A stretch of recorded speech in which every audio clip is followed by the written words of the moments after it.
As promised, we're now over on switch 2 and we're going to conclude the DTP lab. And at the end of the previous video, we verified DTP was running on our trunk ports on switch 1. We ran into an issue because it was not, those ports weren't in unconditional trunking mode, so we couldn't turn DTP off until they were in unconditional trunking mode. Then once we made that change, we verified it, everything was fine. So now we're over on switch 2, and to begin the festivities, I'll run show interface trunk, and we're not getting anything. Well, we were certainly getting something before we did all those changes on switch 1. Why aren't we getting anything on switch 2 right now? Why are the interfaces not trunking? Well, they were in auto mode, remember? And the thing is with auto mode, that requires the remote partner to start the negotiation, to start the trunking process. And the thing is, we turn negotiation off with DTP. So right now, while our ports over on switch 1 will show as trunking, and let me just prove that real quick. They're going to show as trunking because they're on unconditional trunking. We turn them on. There's no negotiation involved. The problem is its partner on these two particular trunks, switch 2, at this point requires negotiation. Now, let's say, though, that you didn't know that because you didn't see the config previously. So you're just looking at switch 2 and you want to know what mode each one of the ports is running in, the supposed trunk ports, but you run show interface trunk and you don't get anything. Well, you know, the defaults for this are not going to show up in the config. So doing a show run or a show start or show config, it's not going to help. I want to show you a command that will help, and it's show interface, then the name of the interface, and then trunk after it. And this will show you information for for ports that are currently not trunking but are in trunking mode. And you can see what I mean by that. The port is still in auto mode. This is port 11. It's still in auto mode, but you see the encapsulation isn't even listed because it just says now negotiate. Well, that's where the problem comes in because its partner in these trunks, switch 1, what did we just do in the end of the last video? We stopped it from negotiating.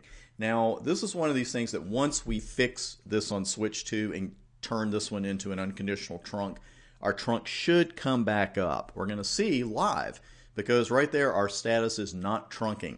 This is an excellent command to know because, like I said, with show interface trunk, if the ports are not actually trunking but they're running in a trunking mode, you're not going to see them there. You need to run show interface, then the name of the interface, and then put trunk after it.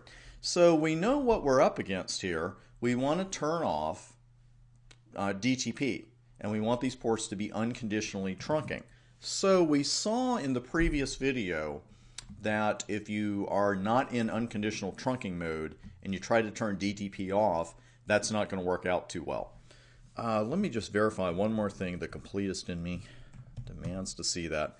And we see there's port 12 is just sitting there, and it's in the same boat as port 11 was. So the first thing we'll do is make these unconditional trunk ports and then turn them off.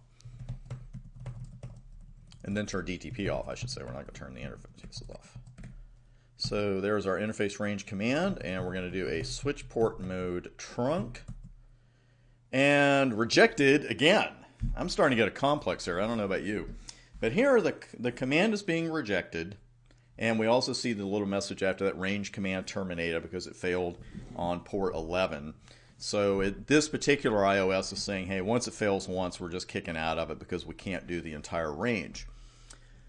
So we're getting the message, an interface whose trunk encapsulation is auto cannot be configured to trunk mode. And there's the few letters that we're missing there. It's a long message. An interface whose trunk encap is auto can't be configured to trunk. What? The first time I saw this, I was like, okay, why the frack not? Seriously, it's like, okay, if you're telling me that the trunk encapsulation is auto and I can't configure it to trunk, then how am I supposed to configure it to trunk mode? What else do I need to do? There actually is a reason for this. And this is, again, because we're on a switch that's running or capable of running both ISL and .1Q. We have to configure it on the interface. We have to decide between ISL and .1Q. Then we should be able to move to trunk mode. So let's do that first. Switch port, trunk, And there's your end cap option. And of course, we're going to go with .1Q because that's what our partner is running. Now, let's try switch port mode trunk. This time it works fine, so that's what we needed to do. And now you're going to notice the line protocols go down and then they go back up. So I would bet right now that we would be fine if we ran show interface trunk. As a matter of fact, that's what we're going to do. I just want to quickly review what we did there. Our ports were in auto mode, so they were open to running either .1Q or ISL. And we saw that in the command when we did show interface trunk, we saw that the port was negotiate. Well, the thing is, if you're going to make it a trunk port, an unconditional trunk port, you've got to decide which one of the two you're going to use, and you got to configure it on the switch before you can move to trunk mode. So that's some good real world stuff there. Now, if we do show interface trunk, you'll notice our trunks are already back up. They're on unconditionally, and you'll notice the N is now gone. They're not negotiating 802.1Q. They are configured, hard-coded, if you will, for 802.1Q. So this is one of those things you really have to get used to this with your switches, especially with multiple switches, because you could be configuring trunks, you could be configuring ether channels, you could be working with STP, and when you've configured one of your two switches, something may go awry during that time, and certainly here it did. But there's no need to panic. Just go ahead and finish your config on that second switch, and then everything should be fine. And it is here. But we're going to go ahead and turn off DTP while we're at it. And I'll just do an up arrow here. I don't use that many arrows for shortcuts or to repeats, to move around in the line, I should say, but I do like them to go through my history. You can just do an up arrow. And now we're going to do a switch port, no negotiate.